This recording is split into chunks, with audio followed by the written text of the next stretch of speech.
ఇక్కడ పరీక్షిత్ మహారాజు ఎప్పుడైతే తన రాజ్యంలో కానీ పక్క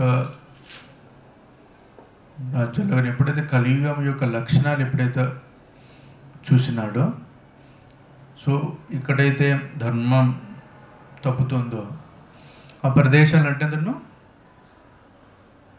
తను తీసుకోవడం మొదలుపెట్టాడు, ప్రారంభించాడు. అందువలన ఒక యుద్ధం మాదిరి, అంటే ఎక్కడైతే ధర్మం సరిగా లేదో, పాలన సరిగా లేదో అక్కడికి తాను తన సైన్యాన్ని తీసుకెళ్ళి వాటిని తీసుకోవడం మొదలుపెట్టాడు.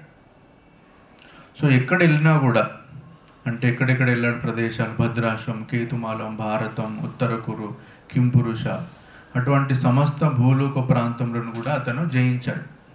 దీనికి జయించడానికి కారణం ఏంటి? ఎక్కడైతే అధర్మం మొదలుగా సో దాని ధర్మాన్ని ప్రతిష్ఠించడానికి అతను ఇప్పుడు దాని పర్పస్, ఉద్దేశం ఏంటి?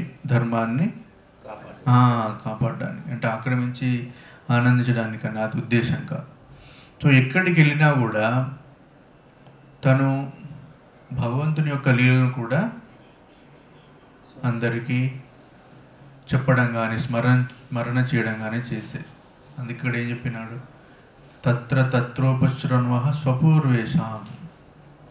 ఏ ప్రదేశము దర్శించినను కృష్ణ భక్తులైన తన పూర్వీకుల ఘనతను మరియు దేవదేవుని యొక్క కర్మలను, తను మహిమాన్విత కర్మలను చెప్పాడు.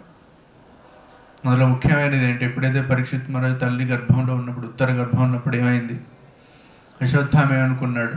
సో కురువంశాన్ని మొత్తాన్ని ఎందుకంటే కౌరవులు అందరూ చనిపోతారు కదా, 100 మంది కౌరవులు చనిపోతారు.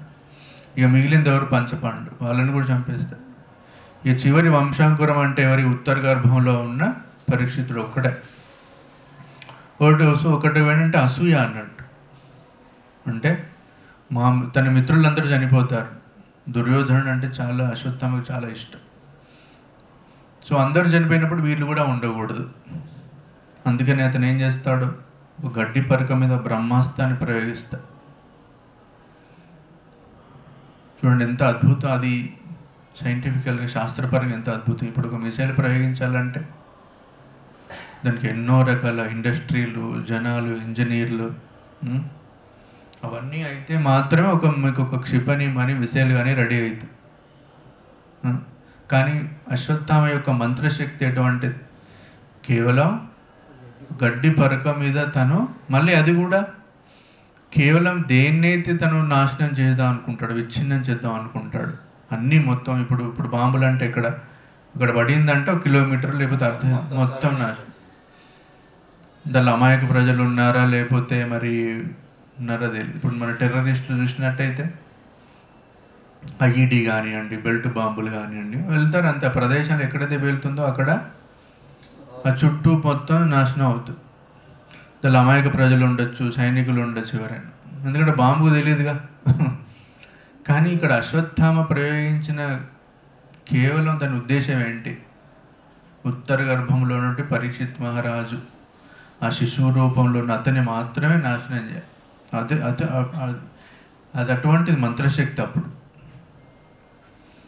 కానీ మరి భగవంతుడు యథా ధర్మస్య గ్లానిర్భవతి భారత్, ఎప్పుడైతే అధర్మం వస్తుందో అప్పుడు భగవంతుడు ఇక్కడ అవతరిస్తాడు. మరి ఎలా అవతరించినాడు? తల్లి గర్భంలో అవతారాన్ని మనం చూపించాలంటే అతను ఒక అంగుళం మాదిరి అంతే. భగవంతుడు అలా అప్పుడు భగవంతుడు వచ్చినప్పుడు, గర్భంలోకి వచ్చినప్పుడు పరీక్షిత్ మహారాజు చూస్తాడు ఎట్లా. ఎందుకంటే ఆ క్షిపణి యొక్క ఉష్ణం, దాని చాలా వేడి ఉంటుంది, కొన్ని 100 సెంటీగ్రేడ్ల ఉష్ణం. సో దాన్ని కాపాడడానికి అతడు శిశువు చుట్టూ తిరుగుతాడు. భగవంతుడు తిరిగి దాన్ని న్యూట్రలైజ్ చేస్తాడు. సో భగవంతుని అవతారం చూడండి, విశ్వరూపం ఉంటుంది మనకు. ఈ దశావతారాలు, నరసింహ అవతారం కానీ, వామన అవతారం కానీ, మత్స్య అవతారం కానీ చూడండి. భగవంతుని యొక్క వైవిధ్యత అది భగవంతునికి మాత్రమే సాధ్యం. రకరకాల అవతారాలన్నీ సృష్టించడం కేవలం భగవంతునికి మాత్రమే సాధ్యం. చూడండి, తల్లి గర్భంలో ఎటువంటి అవతారాన్ని సృష్టించినాడు అతను, శక్తి ఆవేశం అవతారం. సో దాని తర్వాత పరీక్షితుని కాపాడుతాడు. అందుకే హిరణ్యకశిపుడు కూడా ఆశ్చర్యపోతాడు. హిరణ్యకశిపుని వరం ఏంటిది? నేను సంధ్యాకాలం చనిపోకూడదు, ఉదయం చనిపోకూడదు, నేను మృగాంతో చనిపోకూడదు, నేను మానవులతో గంధర్వులతో చనిపోకూడదు, ఎటువంటి భౌతిక పదార్థంతో కూడా చనిపోకూడదు. కానీ భగవంతుని అవతారాన్ని చూడండి, సగం మానవుడు, సగం మృగం. సో హిరణ్యకశిపుడు అటువంటి గొప్ప అతను రాక్షసుడు. అతను ఎంత గొప్ప రాక్షసుడు అంటే అతను కనుబొమ్మల సైగలతో అందరూ దేవదేవులు అందరూ వణికిపోతారు. వాయుదేవుడు, అగ్నిదేవుడు, వరుణుడు అందరూ హిరణ్యకశిపు ఒక ఆర్డర్ ఇచ్చినారంటే అందరూ వణికిపోవడం. అటువంటి అత్యంత శక్తివంతమైన రాక్షసుడు కూడా ఆశ్చర్యపోతాడు. ఏంటి అవతారం? సగం మనిషి, సగం మృగం. మళ్ళీ అటు ఉదయం కాదు, అటు చీకటి కాదు, సరిగ్గా సూర్యుని అస్తమించేశాను. అటువంటి సమయం లోపల ఎక్కడ చంపుతాడు? ఇంట్లో కాదు, బయట కాదు, గడప మీద. సో ఇటువంటి అంటే ఎవరెవరైతే మనం ప్లాన్స్ చేస్తారో, నేను బాగుండాలి, అది ఉండాలి, భగవంతుడికి సంబంధం లేదు, నేనే గొప్పవాడిని. హిరణ్యకశిపుని ఉద్దేశం ఏంటిది? నేనే గొప్ప, ఎవరు లేరు. సో అటువంటి ప్లాన్స్ అన్నీ కూడా వ్యర్థమవుతాయి. భగవంతుని ముందు అటువంటి శక్తి ఏమి పనికిరా. సో చూడండి, వైవిధ్యత, భగవంతుని యొక్క అవతారాల యొక్క వైవిధ్యత అటువంటిది. సో పరీక్షిత్ మహారాజు కూడా ఎప్పుడైతే ఆ వ్యక్తిని చూసినప్పుడు ఆశ్చర్యపోతాడు, ఎవరి వ్యక్తి అని. తర్వాత గర్భం నుండి బయటకు వచ్చినప్పుడు కూడా ఏం చేస్తాడు? అందరినీ చూస్తూ ఉంటాడు, ఎవరు ఆ వ్యక్తి నన్ను కాపాడింది. అంతనే కదా, మిమ్మల్ని ఏమైనా ప్రమాదం నుండి కాపాడితే మనం గుర్తుపెట్టుకుంటామా లేదు? అట్లనే గర్భం నుంచి బయటకు వచ్చిన తర్వాత అందరినీ చూస్తూ ఉంటాడు, ఎవరు ఆ వ్యక్తి నన్ను కాపాడింది. సో అందుకే అతనికి ఏం పేరు పెట్టారు? పరీక్షిత్. పరీక్షిత్ అంటే అందరినీ పరీక్షగా చూస్తాడు అన్నట్టు. నన్ను రాగానే అందరినీ చూస్తాడు, ఎవరా వ్యక్తి నన్ను అంతటి ప్రమాదం నుండి కాపాడిన వ్యక్తి ఎవరని. అందరూ అలా చూసారు, అతనికి పేరు ఏం పెట్టినాడు? పరీక్షిత్ మహారాజా. పరీక్షిత్ అంటే పరీక్షగా చూస్తున్నాడు కాబట్టి పరీక్షిత్. సో అటువంటి గొప్ప చక్రవర్తి అందుకే ఎక్కడికి వెళ్ళినా కూడా ఏం చేస్తున్నాడు? ఏ ప్రదేశం దర్శించినను భగవంతుని యొక్క గుణగానాలను అతను చెప్తాడు. చాలామంది కూడా ధర్మాలు దానాలు చేస్తున్నాడు అన్నట్టు. అది ఒక చక్రవర్తి యొక్క లక్షణం. అది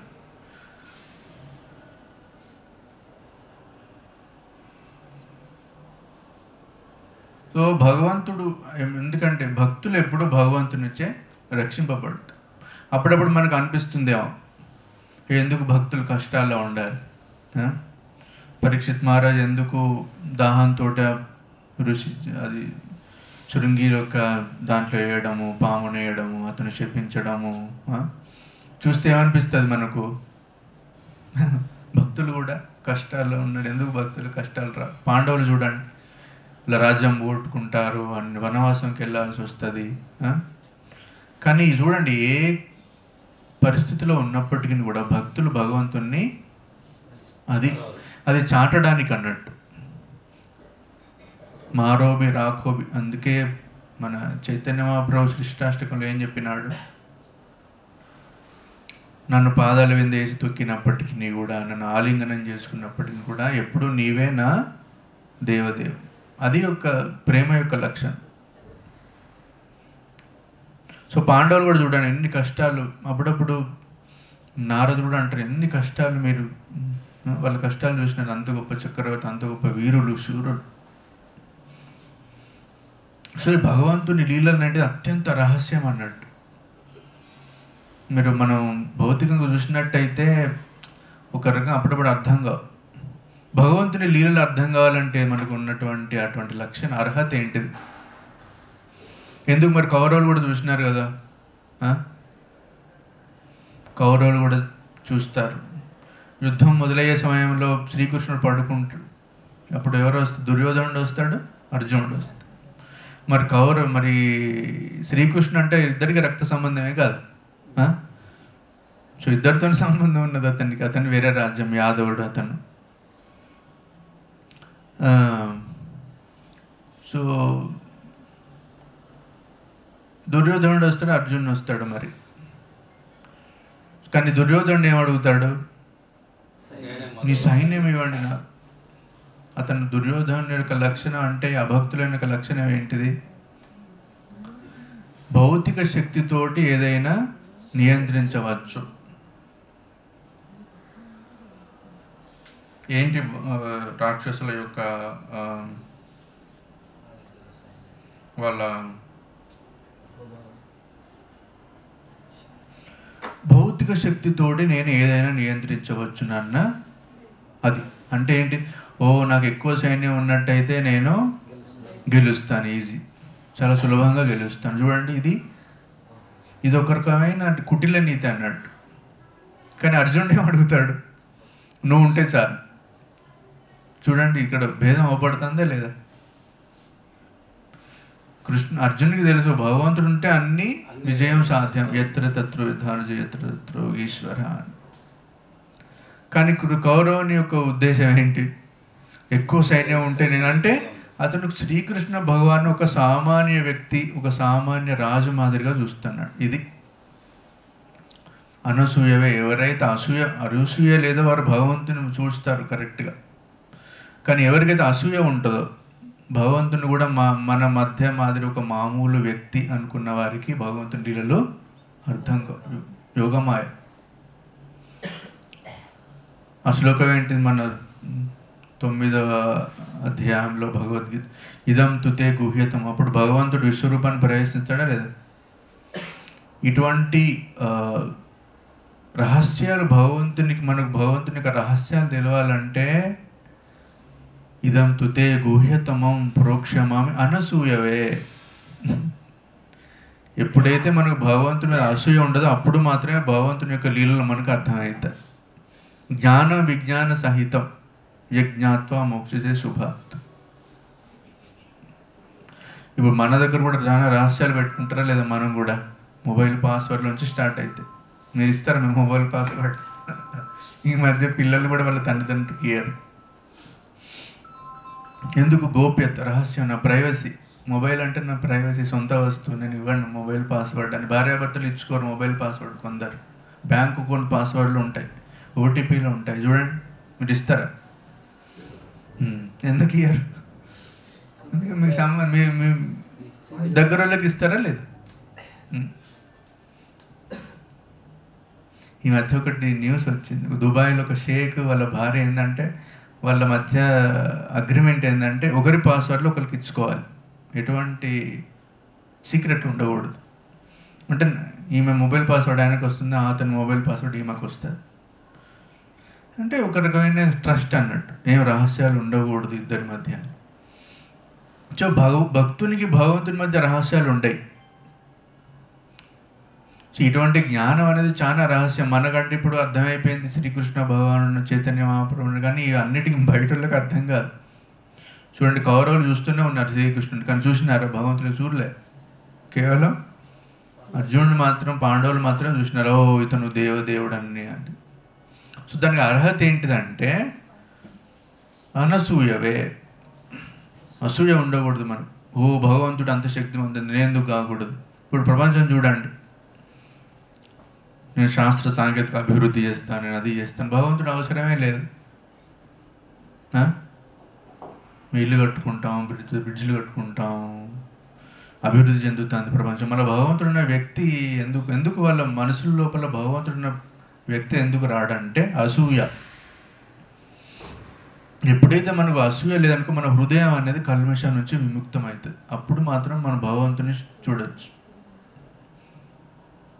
మరి వాళ్ళని అడగండి, మరి వర్షాలు ఎట్లా వస్తాయి, పంటలు ఎట్లా పండుతాయి, లేకపోతే ఈ ఋతువులు చేంజ్ అవుతాయి, రకరకాలైన అన్నీ, దానికి ఆన్సర్ లేదు. చూడండి, భగవంతుని వైవిధ్యం ఎంత వాళ్ళు బివిల్డర్ చెందుతానంటే భగవంతుని వైవిధ్యం చూసినట్లయితే. చూడండి, ఎక్కడెక్కడ మా శుక్రగ్రహానికి పోదాం అనుకుంటాను, చంద్రగ్రహానికి పోదాం అనుకుంటాను, అర్థం చేసుకోలేరు. భగవంతుడు ప్రతి ఒక్క జీవి లోపల కూడా భగవంతుడు పరమాత్మని లెక్క, పరమాత్మని మాదిరి ఉంటాడు. పరమాత్మని ప్రమేయం లేదే ఏది మనకు రాదు. మనుషులు కానివ్వండి, గంధర్వులు కానివ్వండి, లేకపోతే జంతువులు కానివ్వండి, ప్రతి ఒక్క జీవి లోపల అది భగవంతుని యొక్క ప్రేమ. అంతటి ప్రేమ ఉన్నది కేవలం భగవంతుడు మాత్రమే.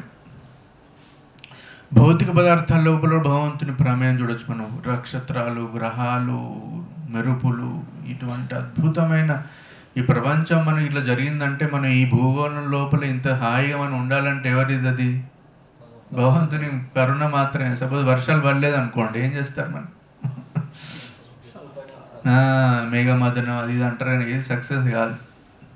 భగవంతుని శక్తి, భగవంతుని యొక్క ప్రమేయం లేనిది ఇంచు కూడా మనకు జరగదు, అంగుళం కూడా జరగదు. జ్ఞాన విజ్ఞాన సహితం మళ్ళీ ఇది కూడా భగవంతుని. ఇదంటే మన థియరీ కాదు. ఇప్పుడు మనం భగవంతుని లీలలు మనం మన పుస్తకంలో చదువుతాం, ప్రభుపాల బుక్స్ చదువుతాం, లేకపోతే కానీ ప్రాక్టికల్గా ఎట్లా అర్థం కావాలి మనకు? ఇది కేవలం సిద్ధాంతం కాదు కదా. సిద్ధాంతాలు అంటే ఏదో చదువుతాం, మళ్ళీ మర్చిపోతాం, మళ్ళీ థియరీ ఏదో పురాణాలు అని అంటారు బయట, కథలు, పురాణాలు. కానీ మనం అర్థం చేసుకోవాలంటే నవవిధ భక్తి మనం చేయాలి. ఏంటిది అది?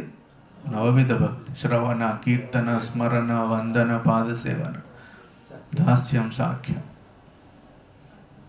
సరెండర్, శరణాగతి. అర్జునుడు శరణాగతి చేయండి కాబట్టి భగవంతుడు మొత్తం అర్జునుడు అన్ని రీజన్స్ ఇస్తాడా? ఇవ్వడా?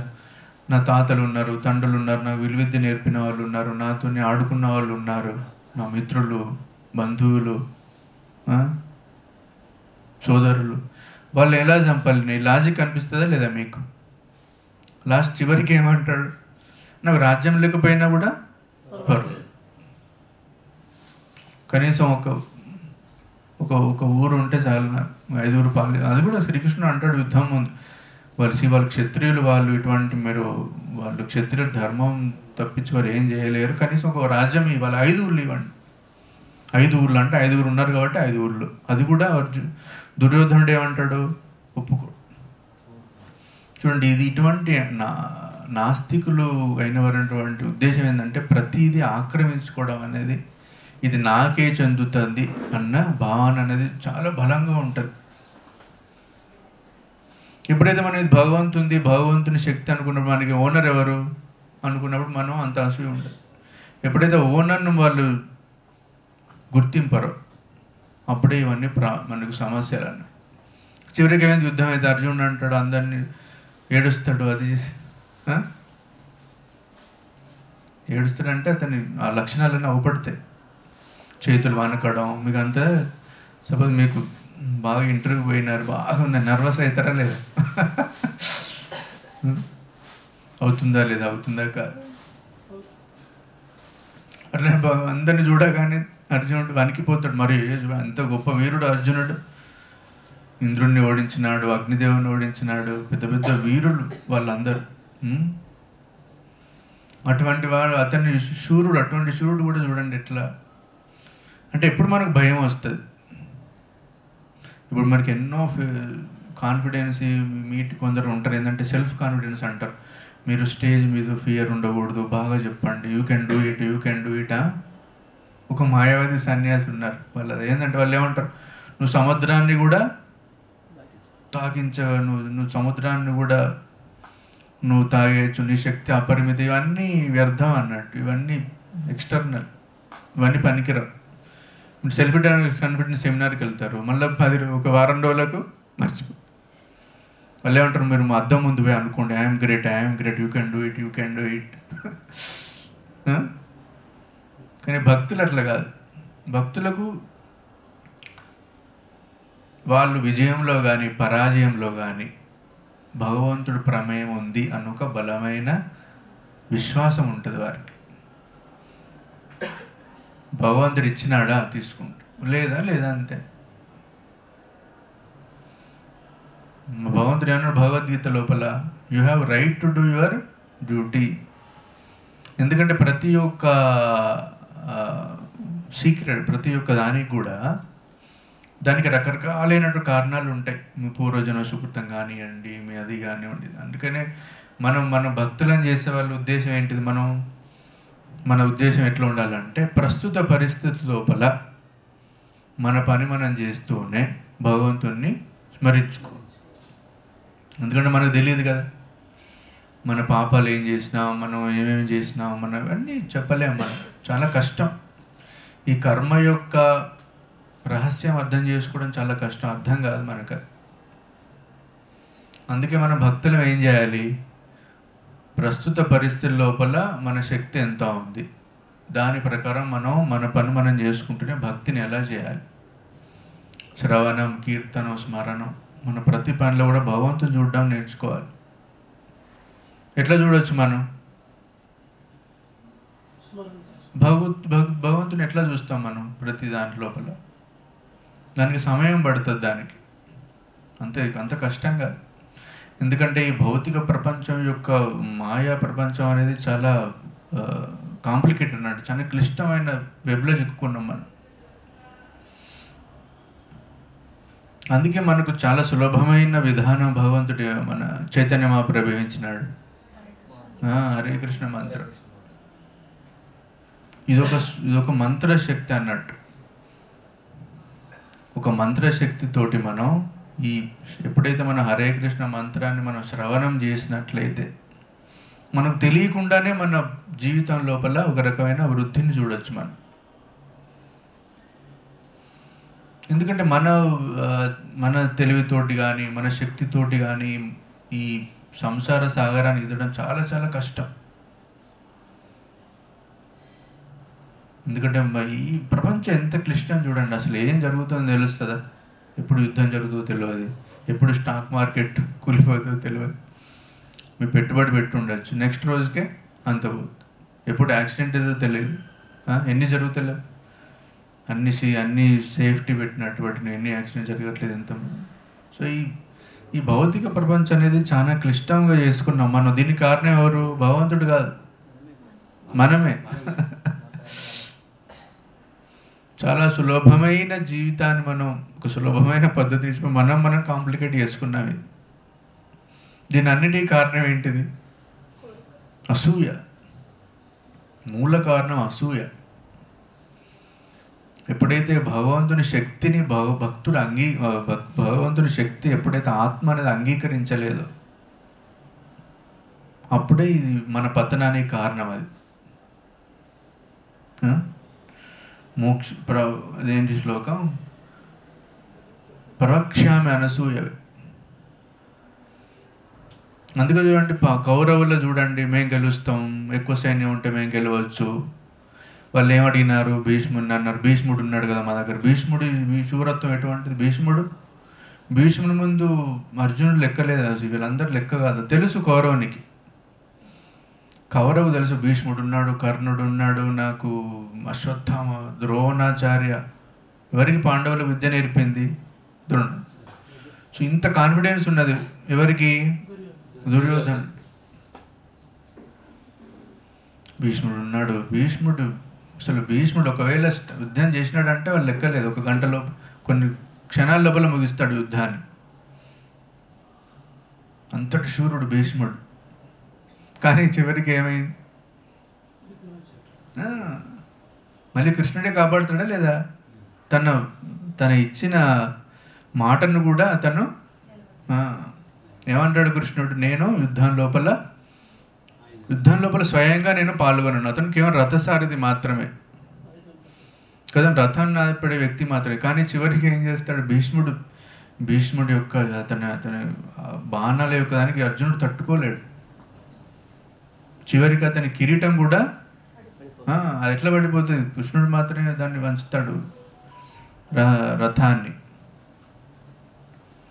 చివరికి కృష్ణుడు రథ చక్రాన్ని తీసి భీష్ముని యుద్ధానికి వెళ్తాడు. చూడండి, అది భగవంతుడు భక్తిని కోసం ఎంత దూరానికైనా వెళ్తాడు. తన సొంత మాటను కూడా తను ఇచ్చేసినాడు. కొందరు ఏమంటారు? నేను ఇచ్చిన మాటలు నిలబడి ఉంటారా లేదా? కానీ భగవంతుడు భక్తుని కోసం ఎంత దూరం వెళ్తాడు. అది భగవంతుని యొక్క ప్రేమ. మనం న్యూస్లో చూస్తుంటాం. సపోజ్ తండ్రికి ఏమన్నా అనుకో, ఈ మధ్య వాళ్ళ లివర్ ఇస్తారు, లివర్ మూత్రం కిడ్నీలు, ప్రేమ. ఎందుకంటే మ్యాచ్ అవుతుంది, మ్యాచ్ అందరి కిడ్నీలు అందరికి ఇయ్యలేము, కేవలం మ్యాచ్ అయితే మా చూడండి. భగవంతుని సృష్టి చాలా క్లిష్టం అది. సో భగవంతుని ప్రేమ, అతని ప్రేమ కన్నా అవధులు అనేటివి ఉండేవి, అతని ప్రేమకు లెక్కలు అనేటివి ఉండేవి. మొన్ననే మన కార్తీక మాసం అయిందా లేదా చూడండి, అందరూ దేవదేవులు బ్రహ్మాశి వాళ్ళందరూ అంటాను, అతని ముందు చూడ్డానికి మేము వణికిపోతాం. భగవంతుడు కృష్ణుడు అతన్ని చూడండి, ఒక తల్లి ఒక సామాన్య పిల్లవాని మాదిరి అతన్ని బంధించింది. గొప్ప దేవదేవుడు అతను. కేవలం అతను ఒక సామాన్య బాలుని వల్ల యశోదతోటి గొడవపడడం కానీ అది చేయడం కానీ లీలలు అన్నట్టు, భగవంతుని లీలలు. ప్రేమ చూడండి, ప్రేమకు అవధులు లేవు. అయ్యో ఆ తాడును వాళ్ళు ఏమంటున్నారు, ఏదైతే భగవంతుని బంధించిందో దానికి మేము ప్రార్థిస్తాం. భగవంతుని ఏదైతే తాడు బంధించిందో దానికి మేము ప్రార్థిస్తాం. ఎందుకంటే ఏదైతే భగవంతుని బంధిస్తే, అందుకని భగవంతుని బంధించాలంటే ఏంటి, మన రహస్యం ఏంటి? భగవంతుని బంధించాలంటే రహస్యం ప్రేమ మాత్రమే. కేవలం ప్రేమతోటే మీకు భగవంతుడు, భక్తితోటి మాత్రమే. దాన్నే మీకు భగవంతుడు ఇంక వేరికి లొంగదీయడు, అతను వేదానికి రాడు. సో ఇటువంటి చూడండి, ఒక దిక్కు ఒకవైపు మనం ఏమంటాం రహస్యం అంటాను, మరొక వైపు ఓపెన్ సీక్రెట్. ఒకవైపు మన భక్తి అంటే చాలా రహస్యం అంటారు, అది అందరికి అర్థం కాదు కేవలం. మళ్ళీ ఒకవైపు భగవంతుడు ఏమన్నాడు, నన్ను అర్థం చేసుకోవాలంటే కలియుగం లోపల సీక్రెట్ ఏంటిది, మనకు రహస్యం ఏంటిది? భగవంతుని అర్థం చేసుకోవాలంటే కలియుగంలో ఒక సీక్రెట్ ఏంటిది? హరే కృష్ణ మంత్రం. భగవంతుడు అంత గొప్ప శక్తి, అంత గొప్ప వ్యక్తి, షడైశ్వర్య సంపూర్ణుడు. భగవంతుడు ఎటువంటి వాడు? షడైశ్వర్య సంపూర్ణుడు. అంటే అందం, ఆస్తి, ప్రసిద్ధి, బలం, జ్ఞానం, వైరాగ్యం. ఈ షడైశ్వర్య సంపూర్ణ అంటే అతని శక్తులకు అంతు లేదు. బలం ఎంత? అంతులేదు. అతని అందానికి అంతులేదు, అతని బలానికి అంతులేదు, వైరాగ్యానికి అంతులేదు. చూడండి, అంత గొప్ప దేవదేవుడు కూడా ఆఖరికి ఒక రథసారథి మాదిరిగా అతను రెడీ అయినాడా లేదా? చూడండి. సో అంతటి గొప్ప వ్యక్తి కూడా 32 అక్షరాల లోపల మనకి ఇచ్చినాడు. చూడండి, అది సీక్రెట్.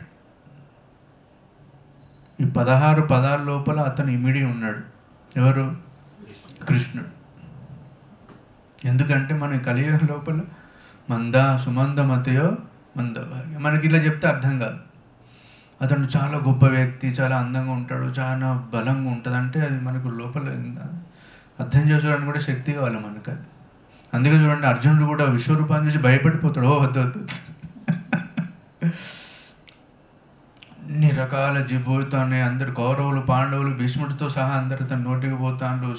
100 రకాల తలలు, ఆయుధాలు, ఆభరణాలు ఎక్కడ అని చూసి అర్జునుడు భయపడిపోతాడు. అర్జునుడు చూసింది ఏంటిది? కేవలం ఒక వ్యక్తి, ఒక స్నేహితుడు మాదిరి. అందుకే భగవంతుని శక్తులు కూడా మనకు అర్థం కాదు, చెప్పినా కూడా అర్థం కాదు. ఎందుకంటే దాన్ని అర్థం చేసుకోవాలంటే ఒక భక్తి, ఒక హృదయం ఉండాలి. సో అందుకే భగవంతుడు మనకి చైతన్య మహాప్రభు ఇచ్చినటువంటి గిఫ్ట్ ఏంటిది? ఒక బహుమానం, అద్భుతమైన బహుమానం ఏంటిది కలియుగానికి? ఈ 16 పదాలని మనం ఎప్పుడైతే మనం చాలా శ్రద్ధతోటి మనం శ్రవణం చేసి ఎప్పుడైతే మనం స్మరణ చేసుకుంటామో, చాంటింగ్ చేస్తామో, జపం చేస్తామో, అప్పుడు మీకు భగవంతుడు సాక్షాత్కరిస్తాడు. భగవంతుని శబ్దానికి భగవంతునికి ఎటువంటి భేదం లేదు. ఇది సీక్రెట్. మీకు సీక్రెట్ ఇచ్చినాడు భగవంతుడు, పాస్వర్డ్ ఇచ్చేసినాడు. ఏంటిది కలియుగం లోపల రహస్యం? భగవంతుని శబ్దానికి భేదం లేదు. మీరు యాదృచ్ఛికంగా అన్నప్పటికీ కూడా, అంటే మీకు ఎటువంటి అది లేదు, భగవంతుడు తెలియదు, ప్రేమ లేదు, ఏం లేదు, ఇవన్నీ భగవద్గీత, భాగవతం, ఈ రహస్యాలు అవన్నీ ఏం తెలియదు. యాచించే భేదాభేదత్వం అంటే ఏంటి, శబ్దం మనిషి ఎట్లా అవుతాడు అవి ఏం తెలియదు. సబ్ మీరు కృష్ణ రామ అన్నప్పటికీ కూడా అతను మీకు ఒక సుకృతి వచ్చేస్తుంది.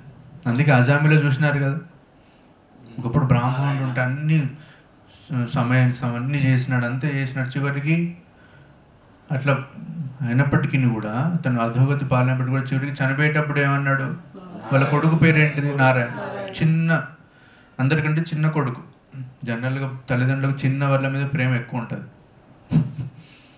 సో అతను చనిపోయే క్షణంలో ఏమంటాడు, నారాయణ అని చాలా ఒక రకమైన హెల్ప్లెస్నెస్. ఇప్పుడు మీకు ఏమన్నా భయం వచ్చింది, మీ ఇంట్లో సడన్గా ఏమన్నా వచ్చిందని అప్పుడు ఏమంటారు, అమ్మ నాన్న అంటలేదు, అమ్మ అంటలేదు.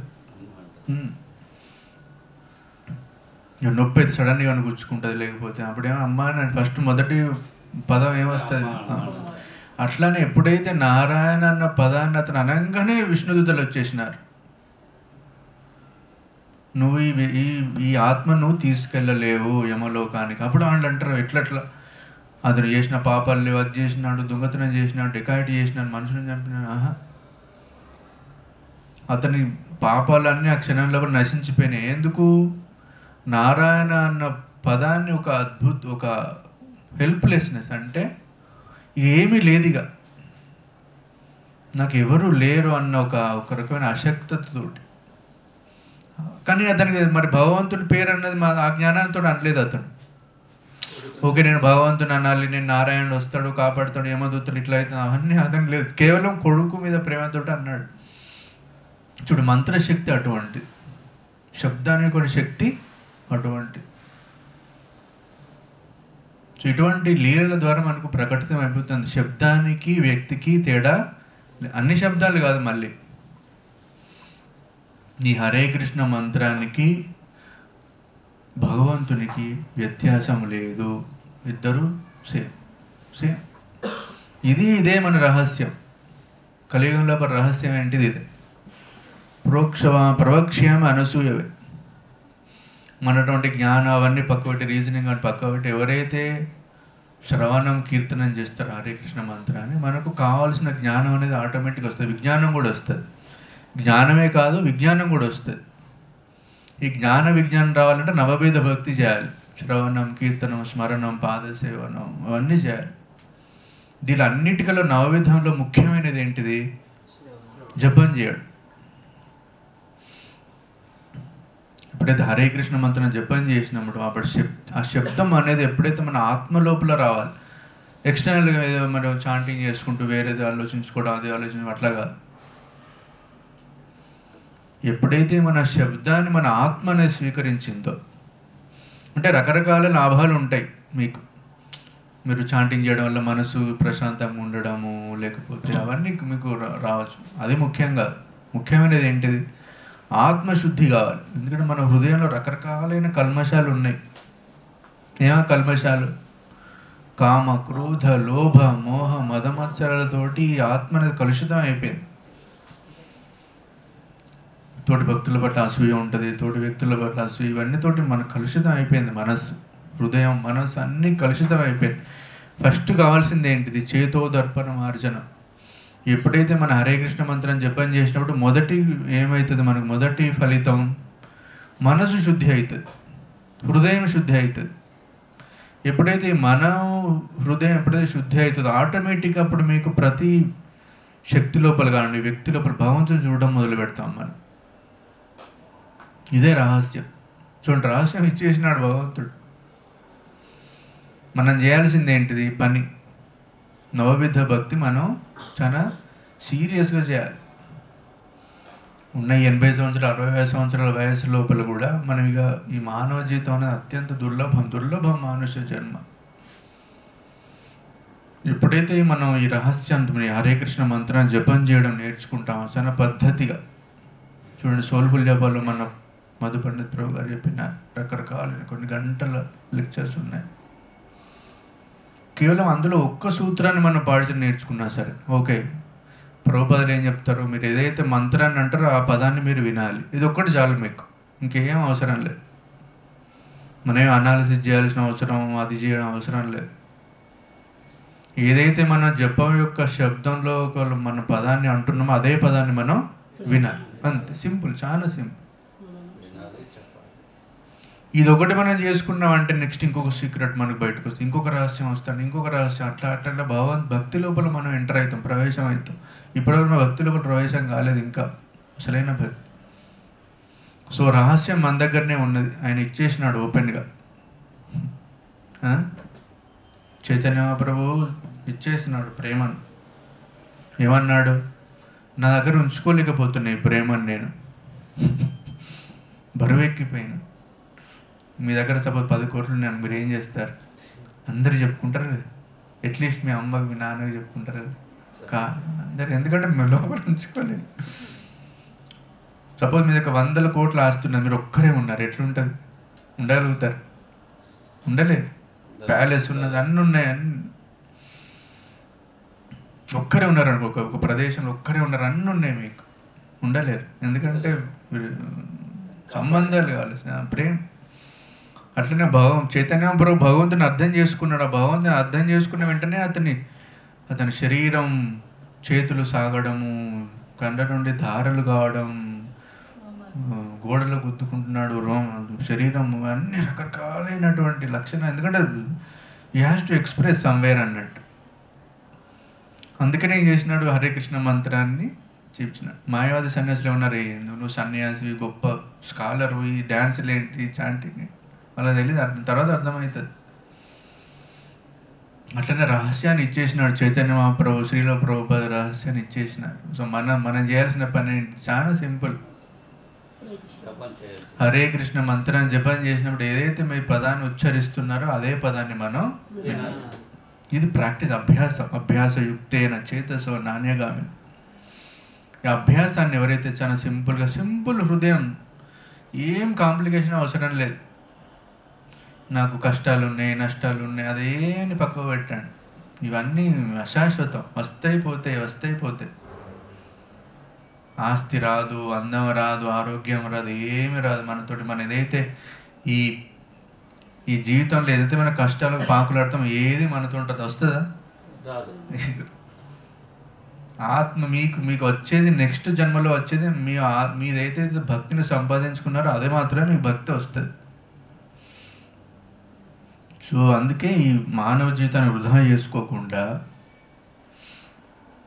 హరే కృష్ణ మంత్రాన్ని ఎవరైతే ఉచ్చరిస్తారో, దేవుని దర్శనం చేసుకోవడం, భక్తులతో సాంగత్యం చేసుకోవడం, రకరకాల ఫెస్టివల్స్ని అటెండ్ చేయడం, చిన్న చిన్న ఈ పనులు చేయడం వల్ల ఆటోమేటిక్గా మీకు భగవంతుడు మన జీవితంలో ప్రవేశిస్తాడు. లేకపోతే ఈ భౌతిక శక్తిని ఇవి తట్టుకోవడం మన వల్లగా, కర్మ యొక్క ప్రభావాన్ని తట్టుకోవడం అంత ఈజీగా, చాలా కష్టం. మన ఆస్తి, తెలివి ఏం పనికిరావు కర్మ ముందు. సో జాగ్రత్తగా ఉండి మన మానవ జీవితాన్ని సార్థకత చేసుకోవాలంటే మనం హరే కృష్ణ మంత్రం జపం చేయడం, భక్తి లోపల మారడం చాలా సింపుల్. ఏం అవసరం లేదు, నాకు అది లేదు, ఇది లేదు, నాకు అవసరం లేదు. స్థానే స్థితి కదా, ఏదైతే మనం పరిస్థితుల్లో ఉన్నారో మీరు అదే పరిస్థితుల్లో మీరు భక్తిని చేయొచ్చు. అంతే. ఈ క్వాలిఫికేషన్, నాకు చదువు రాదు, నాకు అందం లేదు, నాకు ఆరోగ్యం లేదు, నాకు డబ్బులు లేవు, నాకు తెలివి లేదు, అవన్నీ అవసరం లే. గ్రంథరాజ్ శ్రీమద్ భాగవతం की जय, हरे कृष्ण महामंत्र की जय, गौर प्रेमानंद।